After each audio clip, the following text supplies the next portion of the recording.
السلام عليكم ورحمة الله وبركاته.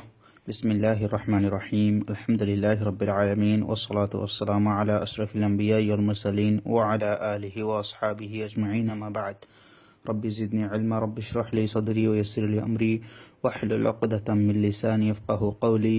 رب يسر ولا تعسر وتمم بالخير.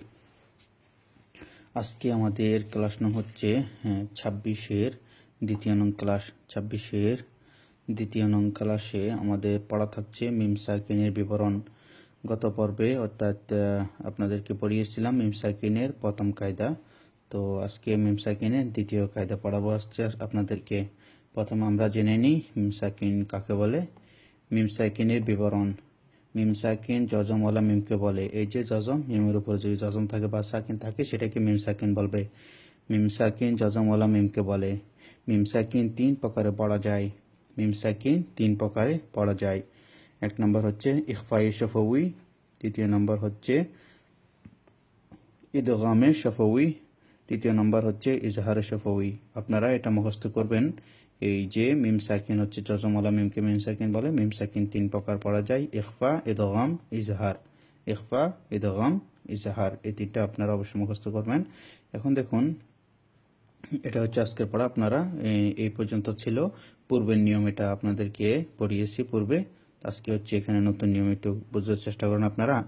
মিম সাকিনের পরে মিম আসিলে, এই যে মিম সাকিন দেখছেন, মিম সাকিনের পরে যদি মিম আসে, মিম আসিলে প্রথম মিমকে দ্বিতীয় মিমের সঙ্গে, এই প্রথম মিমটাকে দ্বিতীয় মিমের সঙ্গে গুন্না সহকারে মিলিয়ে পড়াকে ইদগামে শফবি বলে। প্রথম মিমটাকে দ্বিতীয় মিমের সঙ্গে গুন্না সহ মিলিয়ে পড়াটাকে ইদগামে শফবি বলে। আমি আবার বলে দিচ্ছি, এখান থেকে লক্ষ্য করুন। মিম সাকিনের বিবরণ। জজমওয়ালা মিমকে মিম সাকিন বলে। যে মিম সাকিন জজমওয়ালা মিমকে বলে। মিম সাকিন তিন প্রকারে পড়া যায়, ইখফাই শফবি, ইদগামে শফবি, ইজহারে শফবি। আজকে হচ্ছে ইদগামে শফবি। মিম সাকিনের পরে মিম আসিলে প্রথম মিমকে দ্বিতীয় মিমের সঙ্গে গুন্না সহকারে মিলিয়ে পড়াকে ইদগামে শফবি বলে। যেমন বানান করে দিচ্ছি আমি। ওয়াও জবর ওয়া, হা মিম পেশ হুম, ওয়া হুম। এ হা গিয়ে এ মিমকে ধরেছে, এ মিমটা এ মিমের মধ্যে প্রবেশ করে যাবে। এখানে আপনারা সহজভাবে স্মরণ রাখতে পারেন, তাসদিদের পূর্বে খালি অক্ষর থাকলে বা যজম বিশিষ্ট অক্ষর থাকলে যজম বিশিষ্ট অক্ষরটা তাসদিদের ভিতরে প্রবেশ করে যাবে। এই হরকতটা এসে এই তাসদিদকে ধরবে, এই যজমওয়ালা হরফটা এখানে প্রবেশ করে যাবে। এটা একটা নিয়ম। আর এখানে গুণনা করার যেটা সহজ নিয়ম সেটা তো আপনারা জানেন, যে মিমের মধ্যে যদি তাসদিদ থাকে তাহলে সে মিমকে গুণনা করতে হয়। এখানে যদি আপনাদের এই ইদগামে শফবি অর্থাৎ দ্বিতীয় নিয়ম যে ইদগামে শফবির নিয়মটা যদি আপনাদের মনে নাও থাকে, তবুও আপনারা এই নিয়মের মধ্যে তাসদিদ দেখে আপনারা গুণনা করতে পারবেন। তো এটা হচ্ছে সহজ নিয়ম, আপনাদের জন্য বলে দিলাম। মিম সাকিনের ক্ষেত্রে এই নিয়মটা খুব সহজে আপনারা বুঝতে পারবেন। আমি বানান করে দিই। ওয়াও জবর ওয়া, হা মিম পেশ হুম, ওয়া হুম।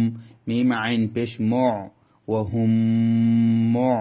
তা জবর তা, দাল ওয়াও পেশ দু, নুন জবর না, মুতাদুনা, ওয়া হুম মুতাদুনা। তাহলে এখানে গুণা করতে হবে, ওয়া হুম মুতাদুনা। ওয়াও জবর ওয়া, হামজা খাড়া জবর আ, ওয়া আ। মিম জবর মা, নুন জবর না, ওয়া আমানা।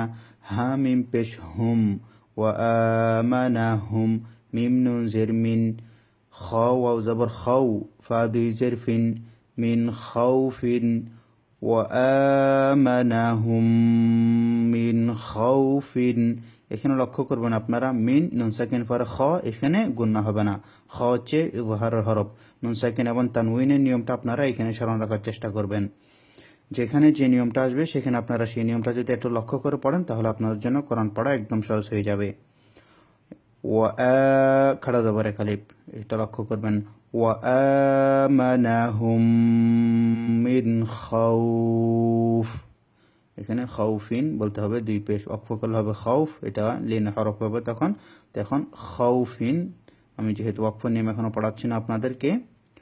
ওয়া আমানাহুম মিন খাউফিন।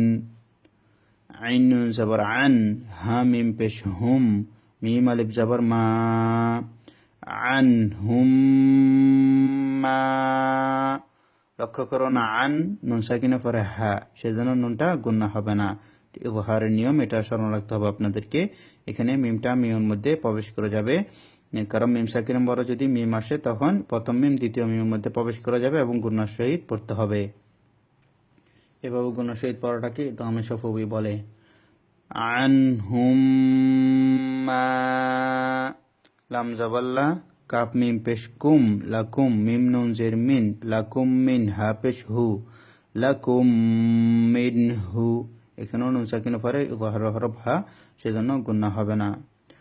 লাকুম মিন হু, লাম জাবাল্লা হা মিম পেশ হুম, লাহুম মিম জাবার মা, শিন ওয়াও জাবার শাও, লাহুম মাশাও, লাহুম মাশাও। আইন জাবার আ, লাম ইয়া জাবার লাই, আলাইহা মিম জের হিম, আলাইহিম মিম জাবার মা, ত জাবার ত, র দুই জাবার রন, আলাইহিম মাতরন। দুই জবর সাথে একটা আলিফ লেখা থাকে, ওয়াকফ করলে আলিফটা পড়া যাবে, আর যদি ওয়াকফ না করে তখন আলিফটা পড়া যাবে না। এখন যেহেতু ওয়াকফ শেখাচ্ছি না আপনাদেরকে, সেজন্য মাতরন এভাবে পড়বেন, আলাইহিম মাতরন। আমি আরেকবার বলে দিই নিয়মটা আপনাদের জন্য। মিম সাকিনের পরে প্রথমে মিম সাকিনের বিবরণ। এই যে মিম সাকিনের বিবরণ, মিম সাকিন জজমওয়ালা মিমকে বলে। মিম সাকিন তিন প্রকারে পড়া যায়, ইখফাই শফবি, ইদগামে শফবি, ইজহার শফবি। মিম সাকিনের পরে মিম আসিলে প্রথম মিমকে দ্বিতীয় মিমের সঙ্গে গুন্না সহকারে মিলিয়ে পড়াকে ইদগামে শফবি বলে। যেমন ওয়াহুম মু'তাদুন, ওয়া আমানাহুম মিন খাউফিন, আনহুম মা, লাকুম মিনহু, লাহুম মাশাও, আলাইহিম মাতরন। তো এই থাকলো আজকে আপনাদের পড়া। আপনারা একটু ভালোভাবে প্র্যাকটিস করবেন, এই উদাহরণগুলো একটু বেশি করে প্র্যাকটিস করবেন, যাতে করে আপনাদের কোরআন পড়া সহজ হয়। তবে অবশ্যই আপনারা নিয়মগুলি খাতার মধ্যে লিখে রাখবেন। দোয়া করে আল্লাহ সুবহানাহু ওয়া তাআলা আমাদের জন্য যাতে পবিত্র কোরআন তেলাওয়াত করা সহজ করে দেন এবং নিয়মগুলি যাতে আমাদেরকে যথাযথভাবে বোঝার তৌফিক দান করেন। আমিন। আসসালামু আলাইকুম ওয়া রাহমাতুল্লাহ।